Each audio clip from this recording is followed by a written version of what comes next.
At yun na nga, nag-day off ako nung Webes. Alam niyo ba mga guys, dati takot na takot akong mag-isa. Takot na takot akong mag-isang mag-day off. Dati tumatambay lang ako sa isang lugar kapag day off ko. Tapos nung na-realize ko, bakit nga ba ako tumatambay lang? Bakit ko inaaksaya ang oras ko sa pag-upo sa isang tabi kung pwede naman akong gumala mag-isa? Mas maigi pa nga mag-isa kasi wala kang hihintaying tao or wala kang tatanunging tao kung saan kayo pupunta. At wala kang hihintaying suggestion kung saan kayo pupunta. Mapupuntahan mo lahat ng lugar na gusto mo. Ang nakakalungkot nga lang kapag mag-isa ka, syempre wala kang nakakausap. Walang kukuha ng picture sa'yo. Noon yun. Pero ngayon, walay na. May mga selfie stick na. May mga tripod na. Tulad ng ginagawa ko ngayon.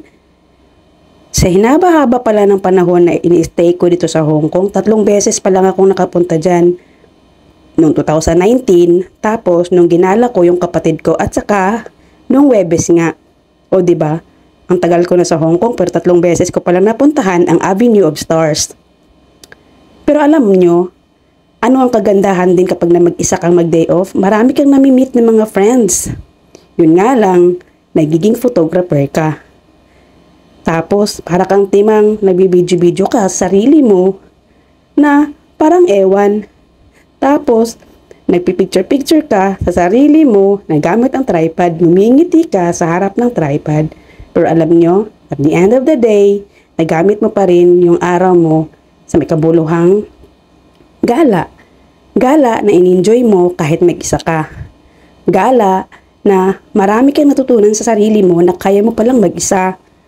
Gala na less budget. Less yung nagagastos mo kasi ikaw lang ang mag-isa. Kapag marami kasi kayo, ang dami nyo naiisip kung saan kayo kakain, kung saan kayo pupunta, at kung ano ang bibilhin nyo.